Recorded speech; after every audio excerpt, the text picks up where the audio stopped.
Hi friends, my name is Chaitanya Patki and welcome back to my YouTube channel. In this video, we are going to analyze the third day's play of the fourth test, which is currently taking place at the Jharkhand State Cricket Association Stadium in Ranchi, Jharkhand, between India and the visitors England. And what a turnaround it was! A complete 360 from yesterday, 217 for 7 to the position of absolute strength. Magnificent display of batting first of all by both Kuldeep Yadav as well as Dhruv Jurel. We have found a world class talent, and then both Ravichandran Ashwin and Kuldeep Yadav spun their web around the visiting English batsman, to which they had absolutely no answer.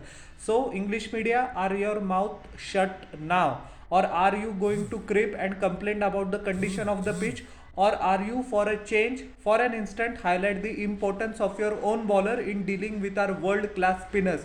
That is my question to the English media, and hopefully some of them will answer if they have some shame, because the kind of hype that baseball had, none of it has been materialized, especially in the first test it did, but that was due to the mistakes of team India. That was not due to the brilliance of England.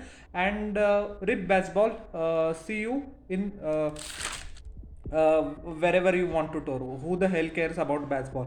So we will start the day with when India started the day with 219 for 7 in 73 overs. And I said yesterday, after the second days, what I made the review, that India should at least score 300. Even if England has a 50-run lead, Indian bowlers can still strike back in the second innings when the English batsmen bat, and we did exactly that.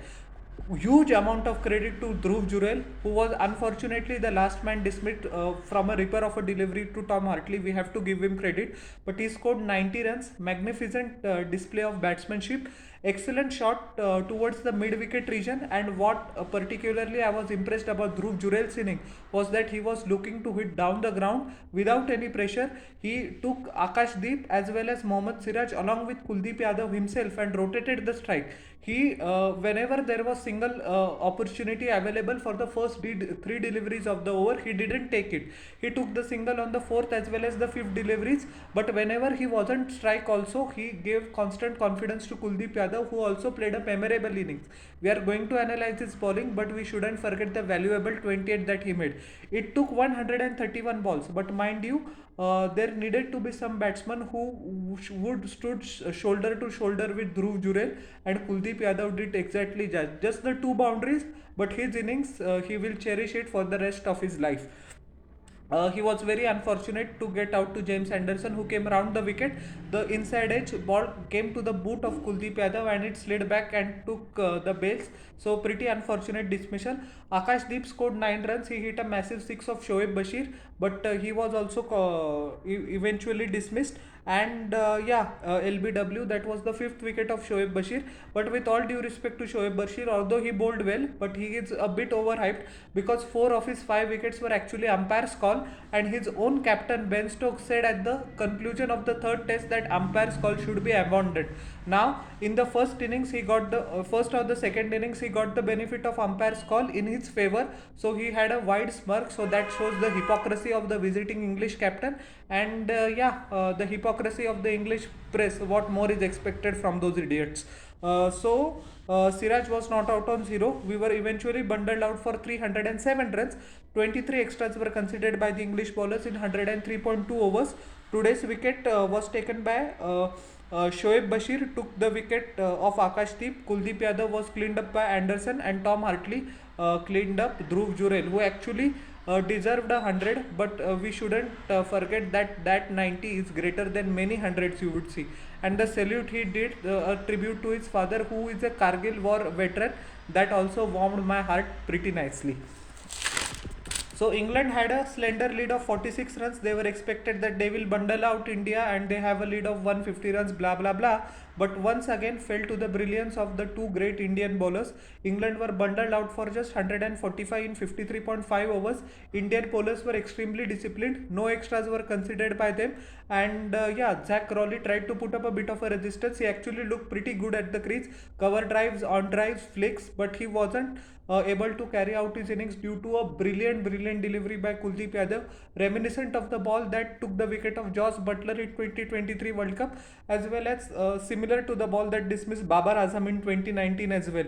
Pitched right outside the off stump and took the middle stump. Ben Duckett run a ball 15 to boundaries. His wicket was taken by Ravichandran Ashwin, who was on fire. He opened the bowling, and I had the question in my mind, like many cricket experts, that why didn't Rohit Sharma utilize Ravichandran Ashwin as the opening bowler in the first three Test matches? And sorry to Ashwin as well, I criticized him too heavily in my last video yesterday. I said that he isn't in form, isn't much contributing with the bat as well as the ball, but he shut up the mouth of me and many other critics. And yeah, Ashwin Anna, you rock, and that's why you shown that you are one of the greatest bowlers the world has ever seen. Not only India, with this 5 wicket haul, which was his 31st, he just two shy of Shane Warne, the late great Shane Warne, and Ravichandran Ashwin becomes the bowler with the highest number of wickets in the Test format in India. More than 350 wickets in India, more than 150 wickets abroad. Way to go, Anna. And Oli Pope was dismissed for a king pair. First ball dismissal in the first innings. The first ball dismissal, plumb in front, LBW Ravichandran Ashwin, and kudos to Ashwin. He knew that Oli Pope was very hesitant. He would be pretty nervous, so he didn't give him a short ball or short of the length ball or the variation which he tries usually. He a fuller delivery, and which had no answer. Oli Pope plumb in front. The main wicket was of Joe Root, who scored 11 of 34 deliveries. He was LBW of Ravi Ashwin once again, and he went on for a big celebration. Why not? Joe Root was the centurion in the first innings, and after the wicket of Joe Root, I thought England is pretty much in the dumps. Bairstow once again. It's nothing new now. He gets 30s, 40s, 20s and doesn't convert. This innings was no different. 3 boundaries, 30 of 42 deliveries. His wicket was taken by Ravindra Jadeja, but an credit to Rajat Patidar, who took an excellent catch.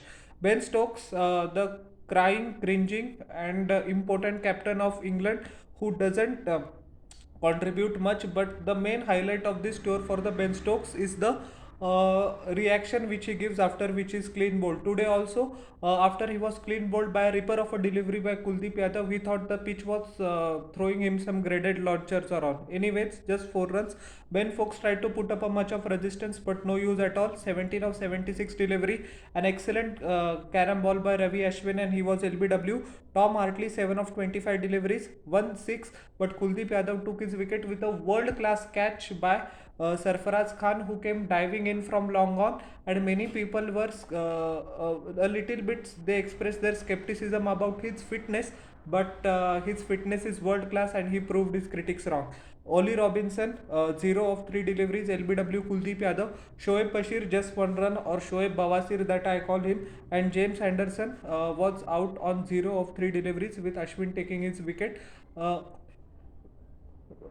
So India just needed 192 to win. 5 wickets for Ashwin, 4 wickets for Kuldeep Yadav and 1 wicket for Jadeja. 192. India ended up with 40 from just 8 overs. 3 full toss boundaries were converted by Rohit Sharma, 1 boundary of Jaiswal.